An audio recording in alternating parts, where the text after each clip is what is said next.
ലിവറിൽ fat വന്നിട്ട് മരിക്കുന്നവരുടെ എണ്ണം ഇന്ന് വളരെയധികം കൂടിയിട്ടുണ്ട്. ഈ ഫാറ്റി ലിവർ ഗ്രേഡ് 1, 2, 3 ഇങ്ങനെയുള്ള പല ആളുകളും ഇന്ന് നമ്മുടെ സമൂഹത്തിലുണ്ട്. നമ്മുടെ വീട്ടിൽ തന്നെ മിക്ക ആളുകൾക്കും ഗ്രേഡ് 1, 2 ഒക്കെ നമുക്ക് ഈ പല ഡയഗ്നോസ് ചെയ്യുമ്പോൾ നമുക്ക് മനസ്സിലാക്കാൻ കഴിയും. എന്തുകൊണ്ടാണ് നമുക്ക് പണ്ടേ ഉള്ളൊരു ശീലം അറിയുന്ന ഒരു കാര്യം കൂടെയാണ് എന്തെങ്കിലും മദ്യപാനമൊക്കെ ഉള്ള ആളുകൾക്കാണ് ഈ ലിവർ പെട്ടെന്ന് കംപ്ലയിൻ്റ് ആവുക, അല്ലെങ്കിൽ അങ്ങനെ എന്തെങ്കിലും ഡ്രഗ്സുകളൊക്കെ യൂസ് ചെയ്യുന്ന ആളുകൾക്ക് ലിവർ സംബന്ധമായിട്ടുള്ള പ്രയാസങ്ങളൊക്കെ ഉണ്ടാകുക. പക്ഷേ അങ്ങനെ ഒന്നുമില്ല, വീട്ടിൽ നിന്ന് ഉണ്ടാക്കുന്ന ഭക്ഷണം മാത്രമേ കഴിക്കുന്നുള്ളൂ. പക്ഷേ എന്ത് സംഭവിക്കുന്നുണ്ട്? ലിവറിൽ ഫാറ്റ് ഡെപ്പോസിഷൻ നടക്കുന്നുണ്ട് എന്നുള്ളതാണ്.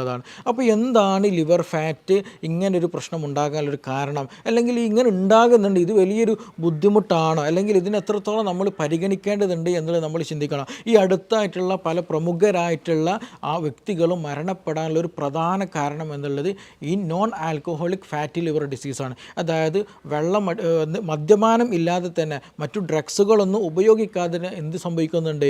നമ്മുടെ ലിവർ ഡാമേജ്ഡ് ആയിട്ട് പോകുന്നുണ്ട്, ലിവറിന് സീറോസിസ് നടക്കുന്നുണ്ട്. അപ്പോൾ എന്തുകൊണ്ടാണ് ഇങ്ങനെ ഒരു പൊതുവായിട്ടുള്ള ഒരു കോമൺ ലൈഫ് നയിക്കുന്ന ഒരു സാധാരണ ആളുകൾക്ക് പോലും ലിവറിൽ ഫാറ്റ് വരാനുള്ള റീസൺ എന്തുകൊണ്ടാണ് സിറോസിസ് സംഭവിക്കുന്നത്, എന്തുകൊണ്ടാണ് ഇൻഫ്ലമേഷൻ പോലെയുള്ള പ്രശ്നങ്ങൾ ഉണ്ടാകുന്നത്? ഇനി അതൊന്നുമല്ല, ഈ ചില ആളുകൾക്ക് നമ്മൾ ലിവറിൻ്റെ ബ്ലഡ് ടെസ്റ്റുകളൊക്കെ നടത്തുന്ന സമയത്ത് എന്ത് ചെയ്യുന്നുണ്ട്? അതിൽ കൊളസ്ട്രോൾ അളവൊക്കെ കൂടുതലായിട്ട് കാണാൻ കഴിയും. അവർ പറയാറെന്താ? ഡോക്ടറെ, ഞങ്ങൾ ഇറച്ചി കഴിക്കാറില്ല, അല്ലെങ്കിൽ മത്സ്യം തീരെ കൈകൊണ്ട് തൊടാറേ ഇല്ല, പക്ഷേ എന്ത് സംഭവിക്കുന്നുണ്ട്? ഈ ബോഡിയിൽ നന്നായിട്ട് ഫാറ്റ് കൂടുന്നുണ്ട് എന്നുള്ളതാണ്. അപ്പോൾ യഥാർത്ഥത്തിൽ എന്താണ് ഫാറ്റ് കൂടാനുള്ളൊരു കാരണം എന്താണുള്ളത് നമ്മൾ തിരിച്ചറിയേണ്ട ഒരു സംഗതിയാണ്. ഇല്ലാന്നുണ്ടെങ്കിൽ ഇത് നമ്മളെയും ബാധിക്കും, ഗ്രാജ്വലി നമ്മളെയും ബാധിക്കുമെന്നുള്ളത് നമ്മൾ തിരിച്ചറിയണം. അപ്പോൾ ഇന്ന് നമ്മളോട് ഡിസ്കസ് ചെയ്യാൻ പോകുന്നത് ഫാറ്റി ലിവറിനെ കുറിച്ചിട്ടാണ്. ഞാൻ doctor Siraj, medical officer, QNB hospital, Koduvally.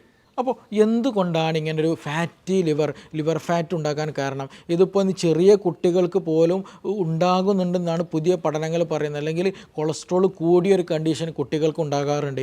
ഈ ഫാറ്റി ലിവറിനോട് ചേർത്ത് പറയേണ്ട സംഗതിയാണ് ഹൈപ്പർ ടെൻഷൻ ഉണ്ടാകുന്നത്, BP-യുടെ പ്രശ്നങ്ങൾ ഉണ്ടാകുന്നത്, അതുപോലെ ഡയബറ്റിക് പോലെയുള്ള ഇഷ്യൂസുകൾ ഉണ്ടാകുന്നത്, ഇൻസുലിൻ റെസിസ്റ്റൻസ് നന്നായിട്ട് കൂടാനുള്ള കാരണങ്ങൾ, PCOD പോലെയുള്ള പ്രശ്നങ്ങൾ, മറ്റു പല ഇഷ്യൂസുകളും ഈ പറഞ്ഞ ലിവർ ഫാറ്റിനോട് ചേർന്നിട്ടുണ്ടായിരിക്കും എന്നുള്ളതാണ്.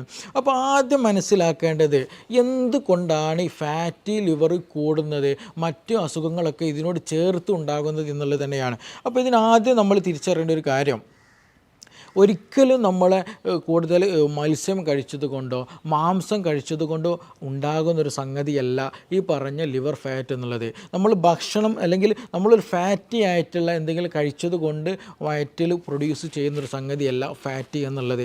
അതേസമയം നമ്മുടെ ശരീരം തന്നെ, നമ്മുടെ ലിവർ തന്നെ പ്രൊഡ്യൂസ് ചെയ്യുന്നൊരു സംഗതിയാണ് ഫാറ്റി എന്നുള്ളത്. അതെങ്ങനെയാണെന്ന് ചോദിച്ചിട്ടുണ്ടെങ്കിൽ, നമ്മളെല്ലാം ഭക്ഷണം കഴിക്കുന്ന ആളുകളാണ് അല്ലല്ലേ? ദിവസം 3, 4, 5 നേരം ഭക്ഷണം കഴിക്കുന്നവരുണ്ട്. ഈ ഭക്ഷണം കഴിക്കുന്നതിൽ നമ്മുടെ ഒരു ലെവൽ എടുത്ത് നോക്കുകയാണ്, സാധാരണക്കാരായുള്ള ആളുകളാണെങ്കിൽ പോലും അവരെങ്ങനെ കഴിക്കുന്നത്? രാവിലെ എന്തെങ്കിലും അരിഭക്ഷണങ്ങളായിരിക്കും, ദോശയായിട്ടോ പുട്ടായിട്ടോ അല്ലെങ്കിൽ പത്തിരിയായിട്ടോ അരിഭക്ഷണം നമ്മൾ കഴിക്കുന്നത് അല്ലേ? അതേപോലെ രാവിലെ എന്ത് ചെയ്യും? മധുരമുള്ള ചായയൊക്കെ കുടിക്കും. ഉച്ചയുടെ സമയത്ത് എന്ത് ചെയ്യും? നല്ല രീതിയിൽ തന്നെ സദ്യയായിട്ടോ അല്ലെങ്കിൽ അരിഭക്ഷണങ്ങൾ, ചോറ് നന്നായിട്ട് നമ്മൾ കഴിക്കാറുണ്ട്. രാത്രി സമയത്ത് ചോറ് കഴിക്കുന്നവരുണ്ട്, ചപ്പാത്തി കഴിക്കുന്നവരുണ്ട്, അല്ലെങ്കിൽ അതുമായി ബന്ധപ്പെട്ടതൊക്കെ ധാന്യങ്ങൾ നമ്മൾ കഴിക്കുന്നുണ്ട്. ഈ ധാന്യങ്ങളിൽ നിന്ന് അല്ലെങ്കിൽ രാവിലെ കഴിക്കുന്നതാകട്ടെ, ഉച്ചക്ക് കഴിക്കുന്നതാകട്ടെ, രാത്രി കഴിക്കുന്നതാകട്ടെ, ഇനി ഇതിൻ്റെ ഇടയിൽ നമ്മൾ ബേക്കറി ഐറ്റംസുകൾ കഴിക്കുന്നത്, ഇത് എല്ലാതും സംഗതികൾ കാണാൻ വ്യത്യസ്ത തരത്തിലും വ്യത്യസ്ത രുചികളിലാണെങ്കിൽ പോലും എല്ലാതും എന്താണ്? സാധാരണ ഉണ്ടാകുന്ന ഷുഗറാണ്. അതായത് ഗ്ലൂക്കോസ് എന്നുള്ള ഒരു കോമ്പൗണ്ട് മാത്രമാണ് ഈ പറയുന്ന എല്ലാ സമയത്തും നമ്മൾ കഴിക്കുന്നത്. അപ്പോൾ ചുരുക്കി പറയുന്നാൽ എല്ലാ സമയത്തും നമ്മുടെ ശരീരത്തിൽ എന്തുണ്ട്? ഈ 4 നേരം ഭക്ഷണം കഴിക്കുന്ന സമയത്തോ അല്ലെങ്കിൽ 5 നേരം കഴിക്കുകയാണെങ്കിൽ ആ ഒരു സമയത്തൊക്കെ കൂടുതലായിട്ട് ഗ്ലൂക്കോസ് നമ്മുടെ ശരീരത്തിലുണ്ട്. ഈ ഗ്ലൂക്കോസിൻ്റെ പണി എന്താണ്? നമ്മുടെ ശരീരത്തിൽ പ്രവർത്തിക്കാനുള്ള എനർജി നൽകുക എന്നുള്ളതാണ്. അപ്പോൾ 24 മണിക്കൂർ നമ്മുടെ ശരീരത്തിൽ എന്തുണ്ട്? ഈ ഗ്ലൂക്കോസിൻ്റെ അളവ് ക്രമാതീതമായിട്ട് വർദ്ധിച്ച തോതിലാണുള്ളത്. ഈ വർദ്ധിച്ച തോതിലുള്ള ഗ്ലൂക്കോസ്, അതായത് എക്സ്ട്രാ നമ്മുടെ ബോഡി, നമുക്ക് ഈ ഗ്ലൂക്കോസിൻ്റെ ഉപയോഗം എന്താണ്? നമ്മുടെ ശരീരം നല്ല രീതിയിൽ എനർജിക്കായിട്ട് ആക്റ്റീവായിട്ട് വർക്ക് ചെയ്യാനുള്ള ഒരു എനർജി സോഴ്സാണ് ഗ്ലൂക്കോസ് എന്ന് പറയുന്നത്. അപ്പോൾ എക്സ്ട്രാ ആയിട്ട് ഗ്ലൂക്കോസ് ഉണ്ടെങ്കിൽ, അതായത് നിങ്ങളിപ്പോൾ വർക്ക് ചെയ്യുന്നത് 1000 കിലോ എനർജിക്കാണ്, പക്ഷേ നിങ്ങൾ എന്ത് ചെയ്യുന്നുണ്ട്, ഭക്ഷണത്തിലൂടെ 2000 കിലോ കലോറി കഴിക്കുന്നുണ്ട്.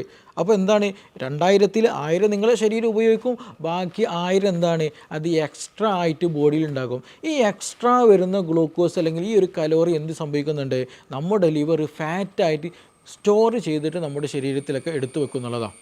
ഈ എക്സ്ട്രാ ആയിട്ട് വരുന്ന കലോറികൾ ഈ ഗ്ലൂക്കോസ് എന്ത് ചെയ്യും, നമ്മുടെ ശരീരത്തിൽ ഫാറ്റായിട്ട് സ്റ്റോർ ചെയ്യും. അതുമൂലം നമ്മുടെ ശരീരത്തിൽ നല്ല പൊണ്ണത്തടി വരും, ഫാറ്റ് നന്നായിട്ട് കൂടും, ഫാറ്റി ലിവർ നന്നായിട്ട് വരും എന്നുള്ളതാണ്. അപ്പോൾ നമ്മൾ എന്തല്ല, ഒരു 80% നമ്മുടെ ബോഡിയിൽ ഉണ്ടാകുന്ന ഫാറ്റ് എന്ന് പറയുന്നത് നമ്മുടെ ലിവർ തന്നെ പ്രൊഡ്യൂസ് ചെയ്യുന്നതാണ്. അതിന് നമ്മൾ ലിവർ ഫാറ്റ് കുറക്കാൻ വേണ്ടി എക്സ്റ്റേണൽ ഒരു മെഡിസിൻ കഴിച്ചത് കൊണ്ട് മാത്രം അത് സമ്പൂർണ്ണമായിട്ട് മാറില്ല എന്നുള്ളത് നമ്മൾ ഇതിനോട് ചേർത്ത് വായിക്കേണ്ട ഒരു സംഗതി കൂടെയാണ്. അപ്പോൾ നമ്മുടെ ഭക്ഷണത്തിൽ തന്നെ നമ്മൾ മാറ്റം വരുത്തണം. അപ്പോൾ ഇനി അതേപോലെ തന്നെ ഈ പറഞ്ഞതുപോലെ എന്ത് ചെയ്യും, എക്സ്ട്രാ ആയിട്ടുള്ള ഗ്ലൂക്കോസ് നമ്മുടെ ബോഡിയിൽ സ്റ്റോർ ചെയ്യലാണ് ലിവർ ഫാറ്റ് വരാനുള്ള ഒരു കാരണം, അല്ലെങ്കിൽ ലിവർ സിറോസിസ് നടക്കാനുള്ള ഒരു കാരണം എന്ന് പറയുന്നത്. ഇനി രണ്ടാമതൊരു കാരണം എന്താണെന്ന് ചോദിച്ചിട്ടുണ്ടെങ്കിൽ, നന്നായിട്ട് ടെൻഷനുള്ള ആളുകളുണ്ടായിരിക്കും, മാനസികമായിട്ട് നല്ല സമ്മർദ്ദമുള്ള ആളുകൾ, അതേപോലെ രാത്രി ഉറക്കമൊന്നുമില്ല, എപ്പോഴും മനസ്സമാധാനം ഇല്ലാത്തൊരവസ്ഥ, എന്തെങ്കിലുമൊക്കെ ആലോചിച്ചു കൊണ്ടേയിരിക്കുന്ന ആളുകൾ, അതുപോലെ നൈറ്റ് ലൈഫ് കൂടുതൽ ഉറക്കമില്ലാതെ നൈറ്റ് ലൈഫിലൊക്കെ കൂടുതൽ എൻജോയ്മെൻറ്റ് ചെയ്യുന്ന ആളുകൾ, ഇങ്ങനെയുള്ള ആളുകൾ എന്തുണ്ടാവും, കോർട്ടിസോൾ എന്നുള്ള ഹോർമോൺ കൂടുതലായിട്ട് പ്രൊഡ്യൂസ് ചെയ്യും. ഈ കോർട്ടിസോൾ എന്നുള്ള ഹോർമോൺ കൂടുതലായിട്ട് പ്രൊഡ്യൂസ് ചെയ്യുമ്പോൾ നമ്മുടെ ബോഡി അത് ഒരു എന്താ പറയുക, എന്തെങ്കിലും ഒരു ഡിപ്രഷൻ വരുന്ന സമയത്ത്, അല്ലെങ്കിൽ ആ ഒരു ബോഡിയെ ഒന്നും കൂടെ പ്രൊട്ടക്റ്റ് ചെയ്യാനും വേണ്ടിയിട്ടുള്ള ഒരു ഹോർമോണാണ് കോർട്ടിസോൾ എന്നുള്ള ഹോർമോൺ. പക്ഷേ ഈ ഒരു ഹോർമോൺ കൂടുതലായിട്ട് പ്രൊഡ്യൂസ് ചെയ്യുമ്പോൾ ഇതിൻ്റെ ഒരു ആഫ്റ്റർ എഫക്റ്റ് എങ്ങനെ വരുന്നതെന്ന് ചോദിച്ചിട്ടുണ്ടെങ്കിൽ, ഈ പറയുന്ന ഗ്ലൂക്കോസുകൾ കൂടുതലായിട്ട് ഈ കോർട്ടിസോളിൻ്റെ പ്രസൻസിൽ ഇതിൻ്റെ ഫങ്ഷൻ പ്രകാരമായിട്ട് കൂടുതൽ ഫാറ്റ് ഡെപ്പോസിറ്റ് നടക്കുന്നുള്ളതാണ്. അപ്പോൾ അങ്ങനെയുള്ള ആളുകൾ കൂടുതൽ ഭക്ഷണം കഴിക്കണം എന്നുള്ള ഒരു നിർബന്ധവുമില്ല, ചെറിയ രൂപത്തിൽ ഭക്ഷണം കഴിച്ചാൽ മതി. പക്ഷേ ഈ കോർട്ടിസോൾ എന്നുള്ള ഹോർമോണിൻ്റെ പ്രസൻസ് കാരണം ലിവറിലൊക്കെ എന്ത് സംഭവിക്കും, നന്നായിട്ട് ഫാറ്റ് ഡെപ്പോസിറ്റ് നടക്കുമെന്നുള്ളതാണ്. അപ്പോൾ ഇത് രണ്ടാമത്തെ ഒരു പൊതുവായിട്ട് ഇന്ന് കണ്ടുവരുന്നൊരു കാര്യമാണ്. ഉറക്കമില്ലാത്ത ആളുകൾ, ടെൻഷൻ ഇല്ലാത്ത ആളുകൾ, മറ്റു ബേജാറുകളും മനസ്സമാധാനം ഇല്ലാത്ത ആളുകൾക്കൊക്കെ പൊണ്ണത്തടി വരാനുള്ള കാരണം, അവർ കൂടുതൽ ഭക്ഷണമൊന്നും കഴിക്കില്ല, ടെൻഷനുള്ളതുകൊണ്ട് ഭക്ഷണമൊന്നും കഴിക്കില്ല, പക്ഷേ എന്ത് സംഭവിക്കും, തടി നല്ലവണ്ണം വീർത്ത് തടിച്ചിട്ട് ലിവർ ഫാറ്റൊക്കെ ഉണ്ടാകും എന്നുള്ളതാണ്. അപ്പോൾ ഈ മാനസിക സമ്മർദ്ദമുള്ള സാഹചര്യം ഉണ്ടെങ്കിൽ അത് നിർബന്ധമായിട്ട് നമ്മൾ മാറ്റേണ്ട ഒരു കാര്യം തന്നെയാണ്. ഇനി മൂന്നാമതായിട്ടുള്ളൊരു കാരണം നമ്മൾ പൊതുവായിട്ട് പറയുന്നത് തന്നെയാണ് അമിതമായിട്ട് ഭക്ഷണം കഴിക്കുന്ന ശീലം ഉണ്ടാകുക, അമിതമായിട്ടുള്ള വിശപ്പ് ഉണ്ടാവുക, കൂടുതലായിട്ട് എപ്പോഴും ഭക്ഷണം കഴിച്ചുകൊണ്ടിരിക്കുക, അത് തന്നെ കൂടുതൽ കലോറി അടങ്ങിയിട്ടില്ല. ഞാൻ നേരത്തെ പറഞ്ഞ ഒരു എനർജിയുടെ കാൽക്കുലേഷൻ പറഞ്ഞല്ലോ. അപ്പോൾ നമ്മൾ കൂടുതലായിട്ട് ബിസ്ക്കറ്റുകൾ കഴിക്കുന്നുണ്ട്, അല്ലെങ്കിൽ ബേക്കറി ഐറ്റംസുകൾ കഴിക്കുന്നുണ്ട്, അതേപോലെ ചോക്ലേറ്റ് ഐറ്റംസുകളൊക്കെ കഴിക്കുന്നുണ്ടെങ്കിൽ ഈ പറഞ്ഞതുപോലെ കൂടുതൽ കലോറി എന്ത് ചെയ്യും, അറ്റ് എ ടൈം നമ്മൾ ശരീരത്തിലേക്ക് കടക്കും. അപ്പോൾ ഈ കൂടുതൽ കലോറി വരുമ്പോൾ കൂടുതൽ ഫാറ്റ് ഡെപ്പോസിഷൻ നമ്മുടെ ബോഡിയിൽ നടക്കും. അപ്പോൾ അമിതമായിട്ട് ഫാസ്റ്റ് ഫുഡ് കഴിക്കുന്നവർ, അമിതമായിട്ട് സാധാരണ ഭക്ഷണം ചോറൊക്കെ കഴിക്കുന്ന ആളുകൾക്കും, ഈവൻ മധുരം കൂടുതലായിട്ട്, ഇപ്പോൾ ചെറിയ കുട്ടികളൊക്കെ ആണെങ്കിൽ എപ്പോഴും മധുരം ബേക്കറി ഐറ്റംസ് കഴിക്കും, അവർക്ക് വേറെ ഒന്നും വേണ്ടി വരില്ല. അപ്പോൾ അങ്ങനെയുള്ള കുട്ടികൾക്ക് പോലും ഈ ലിവറിൽ പ്രശ്നങ്ങൾ ഉണ്ട്. പതിയെ അത് അവരെ ആരോഗ്യത്തിന്, കുട്ടികൾ ആരോഗ്യത്തിന് ബാധിക്കുന്നുണ്ടൊരു ബോധ്യം നമുക്ക് നിർബന്ധമായിട്ടും വേണം. അപ്പോൾ ഇങ്ങനെയുള്ള ഭക്ഷണശീലങ്ങളും എന്ത് സംഭവിക്കുന്നുണ്ട്, ഫാറ്റി ലിവർ ഉണ്ടാക്കാൻ ഒരു കാരണമാകുന്നുണ്ട് എന്നുള്ളത് തന്നെയാണ്. പിന്നെ അതേപോലെ തന്നെ മറ്റൊരു കാരണമാണ് സെഡൻറ്ററി ലൈഫ് എന്നുള്ളത്. അതായത് ശരീരം ശരിയായ രീതിയിൽ വ്യായാമം ചെയ്യുന്നില്ല, നമ്മൾ നല്ലോണം എനർജി നമ്മൾ എന്ത് ചെയ്യുന്നുണ്ട്, കൺസ്യൂം ചെയ്യുന്നുണ്ട്. 4 നേരം 5 നേരം 3 നേരമൊക്കെ ആയിട്ട് നന്നായിട്ട് ഭക്ഷണം കഴിക്കുന്നുണ്ട്. പക്ഷേ ഈ എനർജി ഒന്നും വേണ്ട രീതിയിൽ നമ്മൾ ശരീരം ഉപയോഗിക്കുന്നില്ല, എക്സസൈസുകൾ ചെയ്യുന്നില്ല, ഒരു ഇരുന്നിട്ടുള്ള ജോലിയാണ്, എപ്പോഴും ഒരു സെഡൻറ്ററി ലൈഫാണ്. ഇരുന്നിട്ട് ജോലി ചെയ്യുന്നവരാണെന്നുണ്ടെങ്കിൽ എന്ത് സംഭവിക്കും, ഈ എനർജി ഒന്നും യൂട്ടിലൈസ് ചെയ്യില്ല, ഒരു മിനിമം ലെവൽ മാത്രം യൂട്ടിലൈസ് ചെയ്യും, ബാക്കിയുള്ളതൊക്കെ എന്ത് സംഭവിക്കും, ഫാറ്റായിട്ട് ബോഡി സ്റ്റോർ ചെയ്യുമെന്നുള്ളതാണ്. ഇനി അതേപോലെ ഞാൻ ഭക്ഷണശീലത്തിൽ പെട്ടൊരു കാര്യമാണ്, രാത്രി സമയത്ത് എന്ത് ചെയ്യും, നല്ല ഹെവി ഫുഡ് കഴിക്കുമെന്നുള്ളതാണ്. ഈ രാത്രി സമയത്ത് ഹെവി ഫുഡ് കഴിക്കുമ്പോൾ കൊളസ്ട്രോൾ കൂടാനുള്ള, ഫാറ്റി ലിവർ ഉണ്ടാകാനുള്ള സാധ്യത വളരെ വളരെ കൂടുതലാണ്. നിങ്ങൾ രാവിലെ ചിലപ്പം കുറച്ച് കഴിക്കുന്നുണ്ടാവുള്ളൂ, ഉച്ചക്ക് കുറച്ചേ കഴിക്കുന്നുണ്ടാവുള്ളൂ, പക്ഷേ ഇതെല്ലാം കൂടെ എന്ത് സംഭവിക്കും, രാത്രി സമയത്ത് നല്ല ഹെവി ഫുഡ് അടിച്ചിട്ട് എന്ത് ചെയ്യും, നമ്മൾ കിടന്നുറങ്ങുന്നുള്ളതാണ്. അതൊരിക്കലും ചെയ്യാൻ പാടില്ലാത്ത കാര്യമാണ്. കാരണം രാത്രി സമയത്ത് നമ്മുടെ ബോഡി റെസ്റ്റിലേക്ക് പോകുന്നൊരു സമയം, നമ്മുടെ ബോഡിക്ക് ഒരുപാട് പ്രോസസ്സുകളുണ്ട്. അപ്പോൾ ആ ഒരുപാട് ഹീലിംഗ് പ്രോസസ്സുകളൊക്കെ, അല്ലെങ്കിൽ ഒരു മാനേജ്മെൻറ്റും കാര്യങ്ങളും ഇപ്പോൾ ബോഡിയിൽ എന്തെങ്കിലും പ്രശ്നങ്ങളൊക്കെ ഉണ്ടെങ്കിൽ അതൊക്കെ ക്ലിയർ ചെയ്യുന്ന ഒരു ടൈമാണ്. കൂടുതൽ എൻസൈം ആക്ഷനുകളൊക്കെ ഉണ്ടാകുന്നൊരു സമയമാണ് ഈ സ്ലീപ്പിംഗ് ടൈം എന്ന് പറയുന്നുണ്ടെങ്കിൽ. അപ്പോൾ ആ സ്ലീപ്പിംഗ് ചെയ്യുന്ന സമയത്ത് പൊതുവേ നമ്മുടെ മെറ്റബോളിസം കുറവായിരിക്കും, എനർജി യൂട്ടിലൈസിങ് വളരെ കുറവായിരിക്കും. അപ്പോൾ ആ ഒരു സമയത്ത് നമ്മൾ ഹെവി ഫുഡൊക്കെ കഴിച്ച് നല്ല മന്തിയൊക്കെ കഴിച്ച് നല്ല ബിരിയാണിയൊക്കെ കഴിച്ച് കിടന്നിട്ടുണ്ടെങ്കിൽ എന്ത് സംഭവിക്കും? അത് ദഹന പ്രശ്നം ഒന്നാമതുണ്ടാക്കും. രണ്ടാമത് ഈ എനർജി ആ ഒരു ബിരിയാണിയിൽ നിന്നുള്ള ആ ഒരു ഹെവി ഡയറ്റിൽ നിന്നുള്ള എനർജി നമുക്ക് യൂട്ടിലൈസ് ചെയ്യാനുള്ള ഒരു സാഹചര്യവുമില്ല. കാരണം നമ്മൾ ഉറങ്ങുന്ന സമയമാണല്ലോ. അപ്പോൾ എന്താണ് സംഭവിക്കുക? അപ്പോൾ എക്സ്ട്രാ വരുന്ന ആ ഗ്ലൂക്കോസ് ആ എനർജിയെല്ലാം ഫാറ്റായിട്ട് നമ്മുടെ ബോഡിയിൽ സ്റ്റോർ ചെയ്യും എന്നുള്ളതാണ്. അപ്പോൾ ചുരുക്കി പറഞ്ഞാൽ ഇതെല്ലാം വരുന്നത് നമ്മുടെ ജീവിത ചുറ്റുപാടിനോട് ചേർന്നിട്ടുള്ളത് തന്നെയാണ്. ഇതിനോട് ചേർത്ത് പറയേണ്ട ഒരു സംഗതി കൊണ്ട് ഡയബറ്റിക്കിൻ്റെ ഒരു കണ്ടീഷൻ അല്ലേ, എന്തുകൊണ്ടാണ് ഡയബറ്റിക് ഉണ്ടാകാൻ ഇതിനോട് ചേർത്ത് പറയുകയാണെന്നുണ്ടെങ്കിൽ ഞാൻ നേരത്തെ പറയുകയുണ്ടായി, നമ്മൾ 3 നേരം 4 നേരം 5 നേരം ഭക്ഷണം കഴിക്കുന്നുണ്ട്. ഈ ഭക്ഷണം കൂടുതലായിട്ട് കഴിക്കുന്ന സമയത്തൊക്കെ എപ്പോഴും നമ്മുടെ രക്തത്തിൽ നിന്നുണ്ടാകുന്നത് കൂടുതലായിട്ട് ഷുഗർ എമൗണ്ട് ഉണ്ടായിരിക്കും. നമ്മൾ രാവിലെ 10 കഴിക്കുമ്പോൾ എന്ത് ചെയ്യും? ഷുഗറിൻ്റെ അളവ് കൂടും, ബ്ലഡിൽ ഗ്ലൂക്കോസിൻ്റെ അളവ് കൂടും. പിന്നെ കുറച്ച് കഴിഞ്ഞാൽ ചായ കുടിക്കും, എന്തെങ്കിലും കാലിയായിട്ടോ അല്ലാന്നുണ്ടെങ്കിൽ വേറെ എന്തെങ്കിലും ബിസ്ക്കറ്റ് കഴിക്കും, അപ്പോഴും കൂടും. പിന്നെ ഉച്ചയ്ക്ക് ഫുഡ് കഴിക്കുന്നു, അപ്പോഴും കൂടുന്നു. അപ്പോൾ ചുരുക്കി പറഞ്ഞാൽ 24 മണിക്കൂറിൽ വലിയൊരു സമയം എപ്പോഴും നമ്മുടെ ബോഡിയിൽ രക്തത്തിൽ എന്തുണ്ട്? ഗ്ലൂക്കോസിൻ്റെ തോത് കൂടുതലായിട്ടുണ്ട്. ഈ ഗ്ലൂക്കോസിൻ്റെ തോത് കൂടുതലായിട്ട് വരുമ്പോൾ എന്ത് സംഭവിക്കും? ഇൻസുലിൻ ബോഡി നല്ലോണം പ്രൊഡ്യൂസ് ചെയ്യും. അപ്പോൾ ഗ്ലൂക്കോസിൻ്റെ അളവ് കൂടുന്നു, ഇൻസുലിൻ്റെ അളവും കൂടുന്നു. അങ്ങനെ ഒരു പരിധി വിട്ട് കഴിഞ്ഞാൽ ഇൻസുലിൻ റെസിസ്റ്റൻസ് നമ്മുടെ ബോഡിയിൽ ഫോം ചെയ്യുന്നുള്ളതാണ്. അങ്ങനെ വരുമ്പോൾ എന്ത് ചെയ്യും? ഈ പറയുന്ന ഗ്ലൂക്കോസ് ഒന്നും ബോഡിയിൽ ആക്ട് ചെയ്യില്ല. ലിവർ ഫാറ്റ് നന്നായിട്ട് ഡെപ്പോസിറ്റ് ഉണ്ടായിരിക്കും, ഡയബറ്റിക് പോലെയുള്ള പ്രശ്നങ്ങളുണ്ടായിരിക്കും. ഇതിനോട് ചേർത്തിട്ട് തന്നെ PCOD പോലെയുള്ള പ്രശ്നങ്ങളുണ്ടായിരിക്കും, അതേപോലെ ഇൻഫെർട്ടിലിറ്റി പോലെയുള്ള ബുദ്ധിമുട്ടുകളുണ്ടായിരിക്കും. അങ്ങനെയുള്ള പല അസ്വസ്ഥതകളും നമ്മുടെ ഡയറ്റ് റിലേറ്റഡ് ആയിട്ട് വരും എന്നുള്ളതാണ്. അപ്പോൾ ഇതെല്ലാം ലിവർ ഫാറ്റ് ലിങ്ക് ചെയ്തിട്ടുള്ള അല്ലെങ്കിൽ ജീവിതശൈലിയുമായിട്ട് ലിങ്ക് ചെയ്തിട്ടുള്ള കാര്യമാണ്. അപ്പോൾ ഈ പറഞ്ഞതിൽ വെച്ച് നോക്കാൻ ഇതെല്ലാം നമ്മൾ പറഞ്ഞു വെച്ചത് എന്താണ്? ലിവറിൽ എന്തുകൊണ്ട് ഫാറ്റ് ഡെപ്പോസിഷൻ കൂടുന്നു എന്നുള്ളതാണ്. ഇനി ഫാറ്റ് ഡെപ്പോസിഷൻ കൂടിക്കഴിഞ്ഞാൽ നമ്മൾ റിപ്പോർട്ടുകൾ കണ്ടിട്ടുണ്ടായിരിക്കും. നമ്മൾ എന്തെങ്കിലും അസുഖം വന്നിട്ട് മറ്റെന്തെങ്കിലും പ്രശ്നത്താലായിരിക്കും ചിലപ്പോൾ എന്ത് ചെയ്യൽ സ്കാൻ ചെയ്തിട്ടുണ്ടാകുക. അപ്പോഴാണ് കാണൽ ലിവർ ഫാറ്റ് ഗ്രേഡ് 1 ആണ്, അല്ലെങ്കിൽ ഗ്രേഡ് 2 ആണ്, ഗ്രേഡ് 3 ആണ് എന്നുള്ളത്. അപ്പോൾ ഇത് ഗ്രാജ്വലി മെല്ലെ പതിയെ നമ്മളെ കാർന്ന് തിന്നുന്ന ഒരു അസുഖമാണ്. അതുകൊണ്ടാണ് മിക്ക ആളുകൾക്കും എന്തെങ്കിലും സിവിയർ ആയിട്ട് ബ്ലഡ് വോമിറ്റിംഗ് ഉണ്ടാവുക, അല്ലെങ്കിൽ മറ്റെന്തെങ്കിലും അസ്വസ്ഥതകൾ വയറുവേദന കഠിനമായിട്ട് വരിക.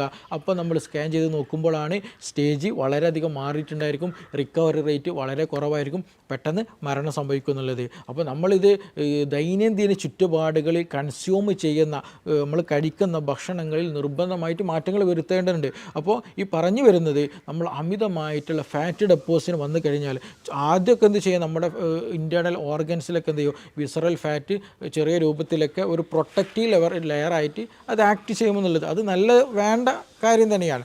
പക്ഷേ കൂടുതലായിട്ട് വീണ്ടും ഫാറ്റ് ഡെപ്പോസിഷൻ വന്നു കഴിഞ്ഞാൽ ഇത് മെല്ലെ ലിവർ കോശങ്ങളിലേക്കും എന്ത് ചെയ്യും? ലിവർ ഫാറ്റിൻ്റെ ഒരു ഇൻഫിൽട്രേഷൻ നടക്കും. അതായത് ഈ കോശങ്ങളിലേക്കും എന്ത് സംഭവിക്കും?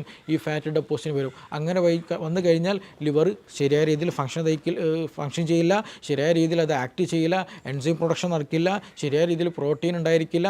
അപ്പോൾ നമ്മൾ ശാരീരികമായിട്ടുള്ള മറ്റു പല അസ്വസ്ഥതകളും ബുദ്ധിമുട്ടുകളുണ്ടാവും. ലിവർ ഫെയിലിയർ വന്ന് അത് മരണത്തിലേക്ക് നയിക്കുമെന്നുള്ളതാണ്. അപ്പോൾ പ്രത്യേകിച്ച് നമ്മൾ ഈ ഒരു കാര്യത്തിൽ ശ്രദ്ധിക്കേണ്ടത് ഭക്ഷണമാണ് പ്രധാനമായിട്ട് ഇതിൽ ശ്രദ്ധിക്കേണ്ടത്. അമിതമായിട്ടുള്ള ഗ്ലൂക്കോസ് കണ്ടൻ്റ് അടങ്ങിയ മധുരമടങ്ങിയ ഭക്ഷണങ്ങൾ നന്നായിട്ട് ഒഴിവാക്കണം. അത് കംപ്ലീറ്റ് റെസ്ട്രിക്റ്റ് ചെയ്യണം.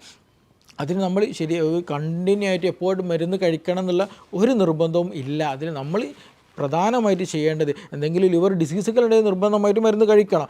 അതിനേക്കാൾ ഫാറ്റ് ലിവർ കൂടുതലായിട്ടുണ്ടെങ്കിൽ നിർബന്ധമായിട്ട് നമ്മൾ ചെയ്യേണ്ടത് ഈ പറഞ്ഞതുപോലെ മധുരം നമ്മൾ ഒഴിവാക്കുക, അരിഭക്ഷണങ്ങൾ ഒഴിവാക്കുക, വെജിറ്റബിൾസുകളും ഫ്രൂട്ട്സുകളൊക്കെ നന്നായിട്ട് കഴിക്കുക, നന്നായിട്ട് ഉറങ്ങാൻ ശ്രദ്ധിക്കുക, ടെൻഷൻ ഫ്രീ ആയിട്ടുള്ള ഒരു എൻവയോൺമെൻറ്റ് എപ്പോഴും കീപ്പ് ചെയ്യുക, എക്സസൈസുകൾ വ്യായാമങ്ങളൊക്കെ ചെയ്യുക. അങ്ങനെ ഒരു നല്ലൊരു ഹെൽത്തി ലൈഫ് നമ്മൾ മെയിൻറ്റെയിൻ ചെയ്യുകയാണെങ്കിൽ നമ്മളെ ഈ നോൺ ആൽക്കഹോളിക് ലിവർ ഡിസീസുകൾ, ഫാറ്റി ലിവർ ഡിസീസുകൾ നമ്മളെ ബാധിക്കുകയില്ല.